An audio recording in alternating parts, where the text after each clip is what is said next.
안녕하십니까. 도쿄에서 있었던 한일 관계부처 실무자 회의를 보고 느낀 점에 대해서 말씀드리겠습니다. 한일 두 나라가 드디어 일본 도쿄에서 볼썽사 나온 꼴을 보여주었습니다. 7월 12일 일본 도쿄에서는 우리나라 산업통상자원부하고 일본 경제산업성의 과장급 실무자들이 일본 정부의 한국에 대한 무역 보복 조치 문제를 논의하기 위해서 만났습니다.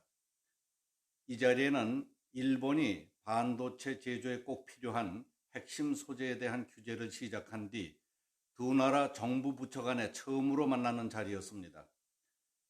두 나라 관계부처의 과장급 참석자들은 인사도 악수도 없이 자리에 앉았고 사진을 찍는 동안 모두 굳은 표정으로 정면을 응시하고 있었습니다.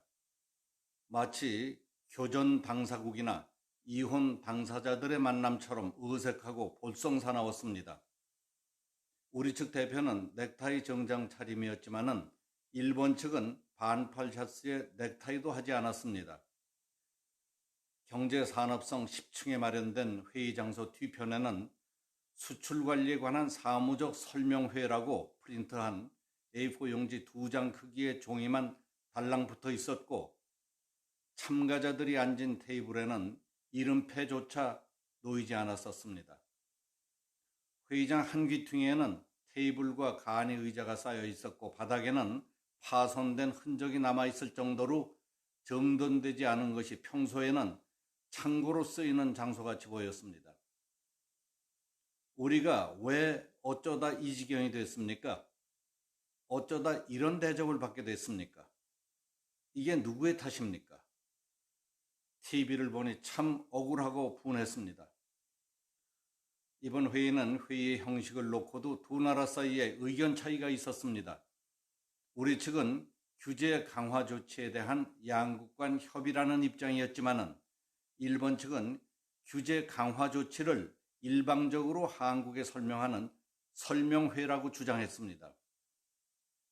회의에서 우리 정부는 일본 측이 한국만을 겨냥해서 수출 규제를 강화한 이유를 묻고 일본 측이 수출을 규제하는 이유로 일부 품목의 북한 유입소를 흘리는 등 한국 수출 관리의 부적절성을 거론하는 데 대해 명확한 근거를 제시하라고 요구한 것으로 보입니다. 이에 대해 일본 측은 이번 경제적 조치는 한국 대법원 판결에 대한 보복 조치가 아니며 한국 정부의 무역 관리에 문제가 있어서 취한 조치라는 기존 입장을 반복하는 선에서 끝났습니다. 이 회의의 분위기나 느낌으로 볼 때 과장급 실무회의에서 특별한 내용이나 어떤 진전이 있기를 기대할 수는 없었지만은 일본 측이 한국의 실무 참석자들을 의식적으로 홀대하는 듯한 태도를 보인 것은 매우 옹졸하고 볼썽사나운 모습이었습니다. 어떤 의도와 목적이 분명한 일을 할 때 일본인들은 치밀하게 연구, 검토, 분석해서 시나리오를 짜고 그 다음 단계에는 제2, 제3의 시나리오까지 준비한다는 것을 아는 사람들은 다 아는 사실입니다. 그러나 이번 실무자들의 만남을 그토록 허술하고 무성의하게 만든 것은 강대국 일본답지 못한 흠결이라고 생각합니다. 사람들이 만나는 일인데 더구나 국가적인 임무를 띈 공직자들이 만나는데 최소한의 예우는커녕 모욕감과 분한 마음이 들게 만든 이유는 무엇일까요? 냉정한 입장에서 이번 사태는 한국 정부가 원인 제공자라고 지적하던 사람도 불쾌감을 느꼈고 일본이 저런 식으로 나오는 이유가 무엇인가 하고 회의를 품게 만들었다는 것은 득될 것이 없다고 봅니다. 일본이 그렇게까지 나오지 않더라도 일본이 언젠가 한국 정부에 대해 보복을 하면 어쩌려고 저러느냐 하고 걱정하던 사람들이 적지 않았습니다. 겉으로는 웃고 상냥하고 친절하지만 속으로는 언제 어디서든 필요할 때 쓸 수 있도록 항상 만반의 준비를 하는 사람들이 일본이라는 것을 알고 있었습니다. 칼을 품고 있다가 더 이상 참기 어려운 상황에 처하면 결단을 내리고 목숨을 거는 결기가 있다는 것을 아는 사람들은 문재인 정부의 일방적인 국가 간 협약 계기와 토착 왜구 운운하며 일본에 대해 서슴지 않고 외교적 결례를 저지르는 것을 보며 심각하게 걱정해온 전문가들도 많았습니다. 이한빈 전 경제부총리는 6.25 전쟁 중인 1951년 과장으로 행정부에서 일할 때 파악한 일본의 놀라운 한 단면을 밝힌 일이 있습니다. 식민지 보상 문제 협상에 나서 보니 일본은 모든 기록을 가지고 내미는데 우리 측은 갖고 있는 자료도 없고 근거도 없이 그냥 얼마 내놓으라 하고 떼쓰는 꼴이었다고 합니다.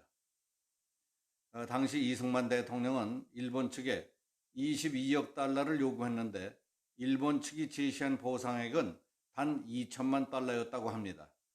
세부 내역을 보니 종이 한 장의 사용 내역까지 모조리 기록해 놓았을 정도로 아주 자세하고 완벽했기 때문에 우리 측은 반박할 엄두를 내지 못했다고 합니다. 그리고 이승만 대통령은 일방적으로 협상을 끝냈다고 합니다. 그때 일본 측에서 제시한 보상액 2천만 달러에는 징용자들에게 지급하지 못한 월급도 포함되어 있었는데 미쓰비시 중공업, 가와사키 중공업 등이 한국 근로자들에게 밀린 월급 몇 달치까지 계산되어 있더랍니다. 노동자 개개인에게 지불한 명세서와 미지급 명세서까지 제시된 것을 확인하고 강제로 끌려가서 막 부려먹은 것이 아니었다는 것을 알 수 있었고 그런 사실을 입증하는 서류였다는 겁니다.